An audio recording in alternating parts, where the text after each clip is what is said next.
Like பண்ணுங்க, share பண்ணுங்க, comment பண்ணுங்க, மறக்காம சப்ஸ்கிரைப் பண்ணுங்க.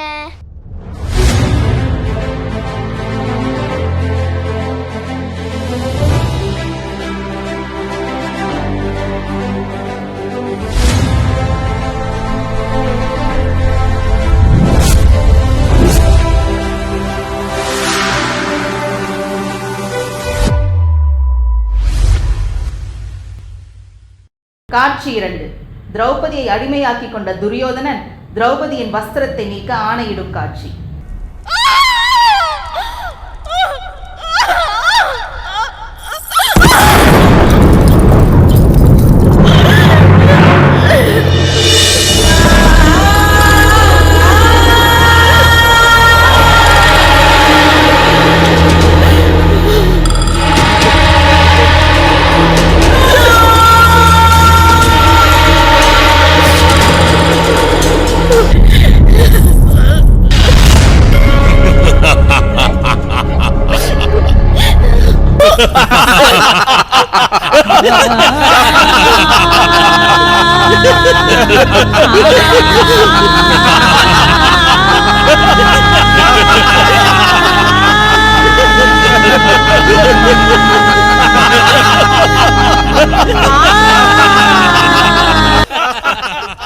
துச்சாதனா, இவள் அகந்தை அழிய வேண்டுமாயின் அனைவர் முன்னிலையிலும் இவள் முகம் கரியாக வேண்டும். அகந்தை கொண்ட இவளின் முகத்தை அவையோருக்கு காட்டு.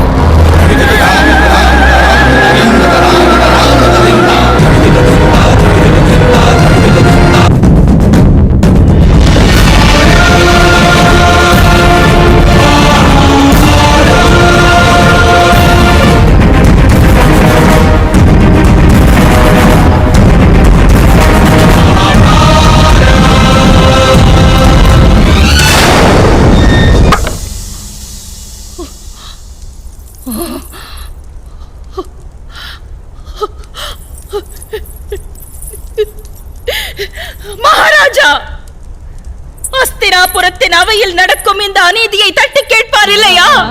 நான் குரு வம்சத்தின் குலவது ஆவேன், குரு ராஷ்டிரத்தின் குல விளக்காவேன். அஸ்தினாபுரம் நல்வழிப்பட வேண்டும் என்ற நல்லெண்ணத்திலேயே இங்கு நான் பிரவேசித்தேன். ஆனால் புல்லர்கள் ஒன்றிணைந்து ஒரு புள்ளிமானை வேட்டையாட துடிக்கின்றனர். என்ன காரணம்? பிதாமகரே, நீண்ட நெடுங்காலமாய் அஸ்தினாபுரத்தின் சேவகர் தாம் அந்த புனித கங்கையின் மைந்தராவீர். தமது விழிக்கு முன்னால் ஒரு மங்கையின் மானம் அழிக்கப்படுவதை தாம் காண்பீர்களா?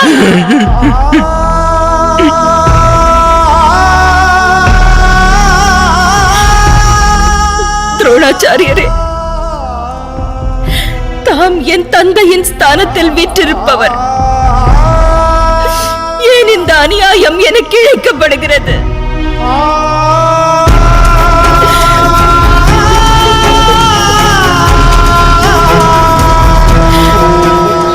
மகாராஜா, தமது புதல்வன் அனைவர் முன்னிலையிலும் அநீதி இழைக்கின்றான்.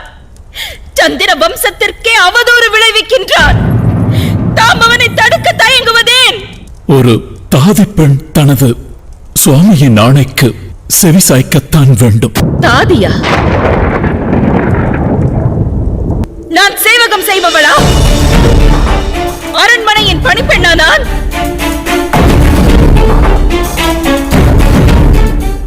என்னுடைய கேள்விகளுக்கு தாம் மௌனம் சாதிப்பதேன் மகாராஜா? சூது விளையாட்டில் தன்னை தோற்ற என்னவர் யுதிஷ்டிரர் என் மீது கொண்ட அதிகாரமற்றவராகிறார். அவ்வாறு இருக்க அவர் என்னை எவ்வாறு பணயமாக்கலாம்? அவையோர் அனைவர் முன்னிலும் ஒன்று கேட்கிறேன். எவ்வாறு இச்செயல் தர்ம செயலாகும்? இக்கேள்வியை எதற்காக நீ அவையோரிடம் கேட்கிறாய்? உன்னவனான மன்னவனிடம் வினவு. அடிமை யுதிஷ்டிரனே, பதில் கூறு. பதில் கூறுங்கள் அயனே. எந்த அதிகாரத்தை கொண்டு தம்பியர் நால்வரை பணயமாக்கினீர்களோ அதை கொண்டுதான் நம்பி வந்தவளையும் பணயம் வைத்தீர்களா? ஆம் பாஞ்சாலி.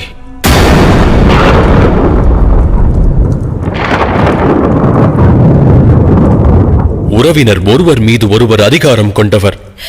ஆனால் மனைவி என்பவள் உறவினள் மட்டுமல்ல, சம பங்கு வகிக்கும் அர்த்தாங்கினி ஆவாள்.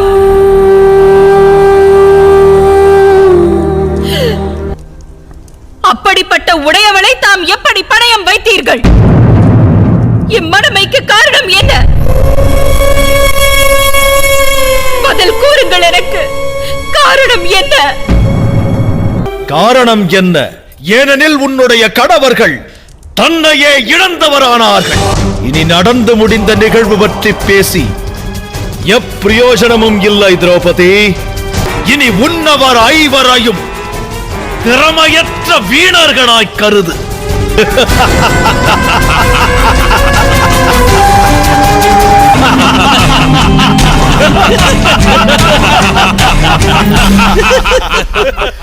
வா தாசி திரௌபதியே, வந்து என் மடி மீது அமர். வா.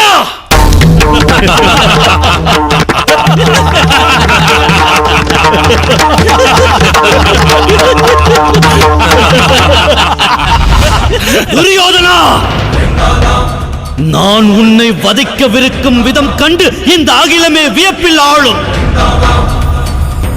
எந்த மடியில் என் அவளை அமரச் சொன்னாயோ அதை பிளந்து உன் உயிர் பறிப்பேன். இது நான் எடுக்கும் சபதம். இது நான் எடுக்கும் சபதம். இது பீமனுடைய வீர சபதமாகும். நான் என்று உன்னை மண்ணோடு மண்ணாக்குகின்றேன். அன்று வரை உண்ணும் உணவை மண் சோறாய் ஒன்றுதான் உயிர் வாழ்வேன்.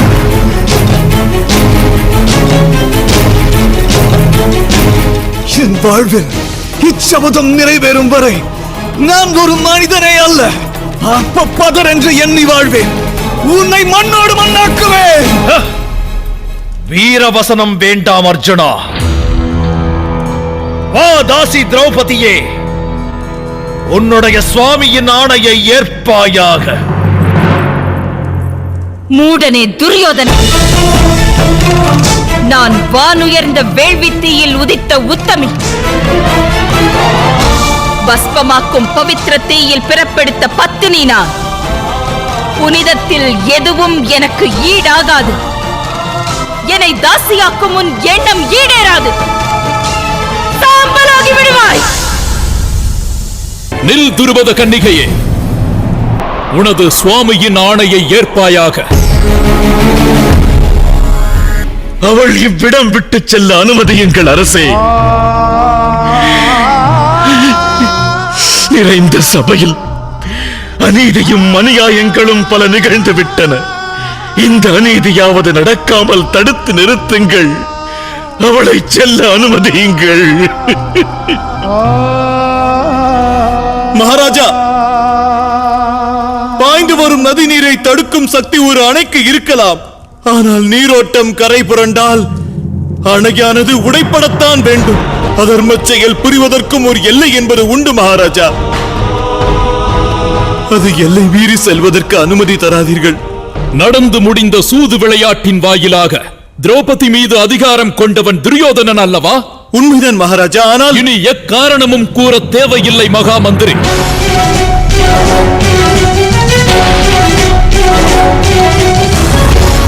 ஒரு தாசியின் வார்த்தைக்கு செவிசாய்த்து அவள் சுவாமிக்கு நான் விரோதம் செய்தால் நாளை அடிமைகள் அனைவரும் அவரவர் சுவாமியை விரோதிப்பார்கள். துணியை சலவை செய்யும் ஒரு தொழிலாளியின் வார்த்தையை கேட்டு அன்று ராமர் சீத்தையை அக்னி பரீட்சை செய்ய வைத்தார். அதுபோல் இங்கு நடந்தால் அஸ்தினாபுரத்தில் விளைவுகள் விபரீதமாகிவிடும். நம்முடைய ராஜ்யத்திற்கு ஒரு ஒழுக்கம் உள்ளது மகா மந்திரி. இயலாது. சூது விளையாட்டில் வெல்லப்பட்ட திரௌபதி சுவாமி துரியோதனன் ஆணையினை நிச்சயம் ஏற்க வேண்டும். தாசியே, என் ஆணையை ஏற்று நட. என் அருகே வா. சுதந்திரம் என்பது மனதிற்கு தொடர்புடைய உணர்வாகும்.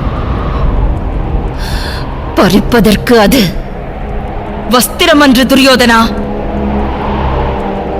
உனது அகந்தை அழியவில்லை திரௌபதி. நீ இன்னும் எனது ஆணையை ஏற்க மறுக்கிறாய். சுதந்திரத்தை பறிக்க இயலாதுதான், ஆனால் வஸ்திரத்தை பறிக்கலாம் அல்லவா? துச்சாதனா, அன்று இந்திரபிரஸ்தத்தின் நிறைந்த ராஜசபையில் கூடி நின்ற அரசர் அனைவரிலும் இவள் அஸ்திரத்தை பறித்தாள். அதுபோல இன்று அஸ்தினாபுர சபையில் இவள் வஸ்திரம் பறிப்போம்.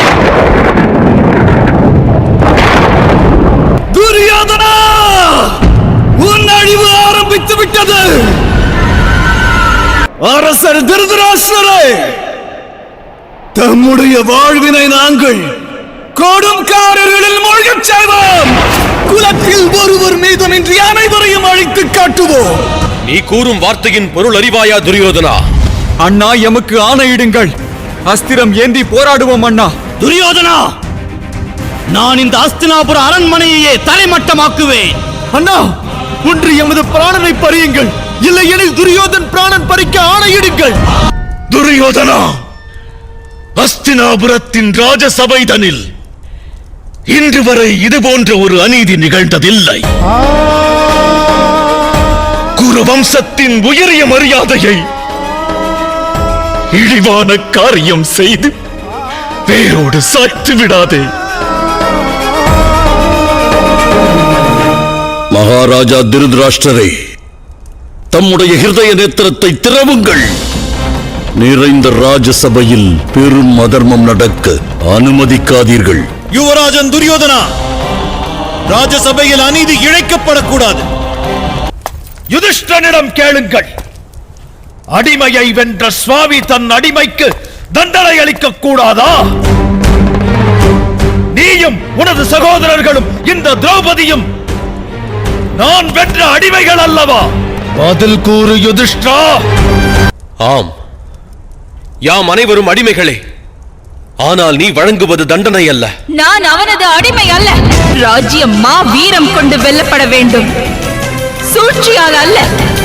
பிதாமகரே, இந்த தாசியினுடைய அகந்தையை காணுங்கள். இவளை தண்டிப்பது உச்சிதம் அல்லவா?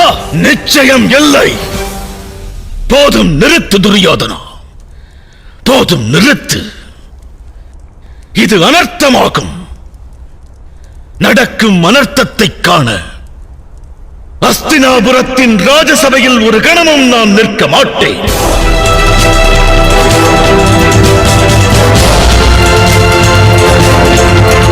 சற்று பொறுத்திருங்கள் கங்கை மைந்தரே. அன்று தாம் அளித்த வாக்கை நினைவு கூறுகிறேன். தாம் எனையும் என் புதல்வர்களையும் தவிக்க விட்டு செல்ல மாட்டேன் என்றீர்கள். தம்முடைய ஆசனத்தில் வந்து அமருங்கள் கங்கை மைந்தரே.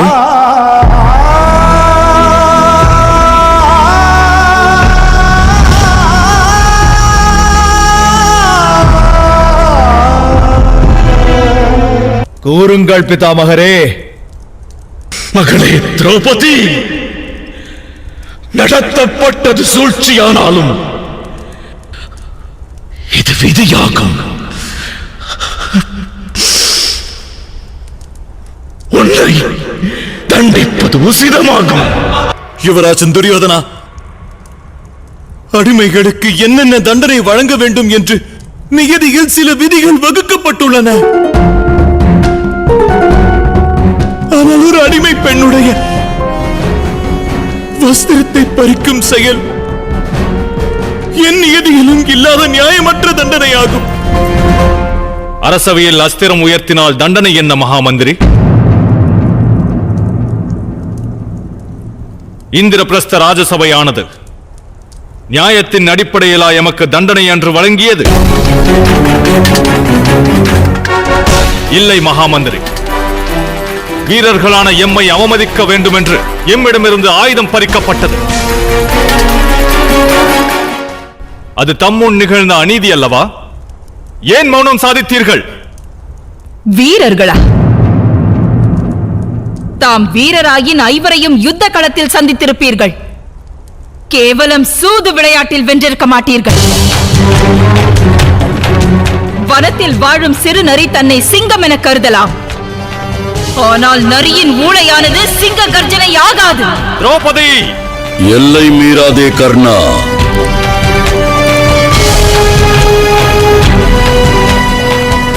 உன் நிலை மறவாதே. துரியோதனா, அஸ்தினாபுர ராஜசபையில் ஒரு ஸ்திரீயின் மானத்திற்கு பங்கம் விளைய அனுமதியேன். அன்பு மருமகனே, திரௌபதியின் வஸ்திரம் பறிக்கும் யோசனை எனக்கென்னவோ சரியாகப்படவில்லை. என்ன கூறுகிறீர்கள்? நான் சொல்வதை கவனமாக கேள் அன்பு மருமகனே. இந்த அவையின் சூழ்நிலை இப்போது சரியில்லை. அதனால் நான் சொல்வதை கேள். தற்சமயத்தை நாம் உபயோகமானதாக்க வேண்டும். மகாகுரு துரோணர், கங்கை மைந்தர் பீஷ்மர் போன்ற அற்புத சக்தி படைத்தவர்களின் திவ்ய சக்தியை நாம் நமதாக்குவோம். இனி வரவுள்ள காலத்தில் அவர்களின் அஸ்திரம் எவரை குறிவைக்க வேண்டும் என்பதை நீ முடிவு செய்ய வேண்டும். ஆகட்டும். இந்த அரசவையில் வீற்றிருக்கின்ற அனைவரும் தமது அஸ்திரத்தை தியாகம் செய்து என்னை வணங்க வேண்டும்.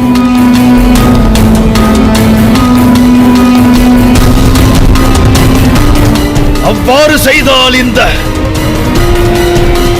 தாசி திரௌபதியை மன்னிக்கலாமா என்பது பற்றி ஆலோசிப்பேன்.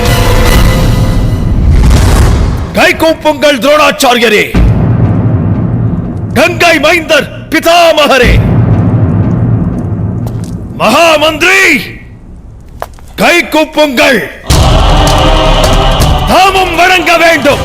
அடிமைகள் ஐவரே, கைகூப்பி வணங்குங்கள். என்னை அனைவரும் கரம் கூப்பி வணங்குங்கள்.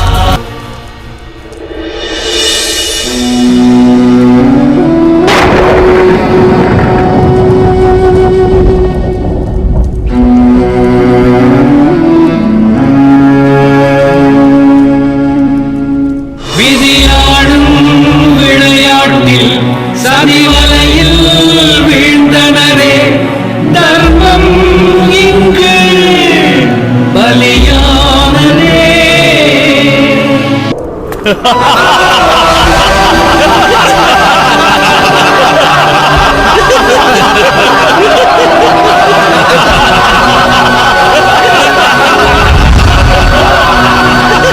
துரியோதனா, யாம் அனைவரும் எமது அஸ்திரத்தை தியாகம் செய்து நிற்கிறோம்.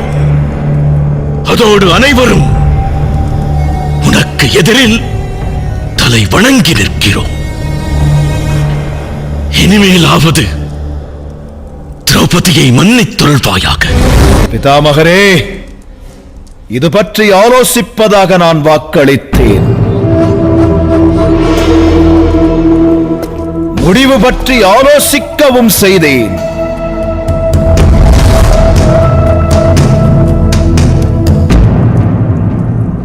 என் முன்னால் நிற்கும் திரௌபதி எனும் அடிமையை என்னால் மன்னிக்க இயலாது.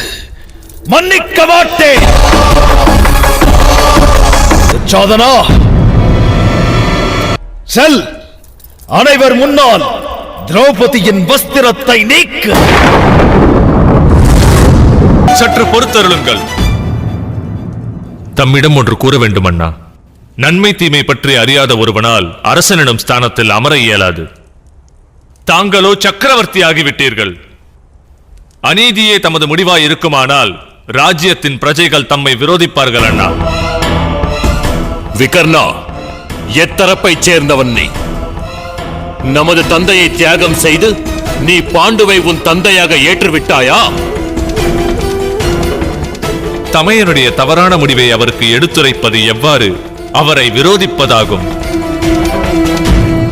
தமையனே, யுத்தத்தில் ஒரு அரசன் தோல்வியுற்றால் அஸ்திரத்தை அவன் தியாகம் செய்ய வேண்டும்.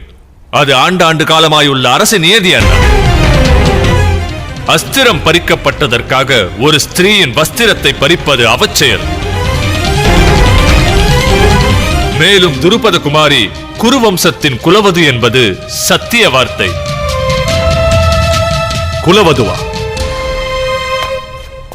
என்ன கூறுகிறாய் விகர்ணா?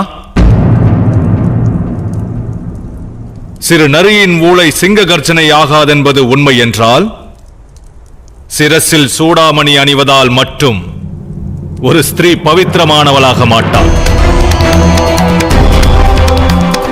வேம்பின் காயும் ஒரு நாள் பழமாகும் விகர்ணா, ஆனால் அது மாங்கனி ஆகாது.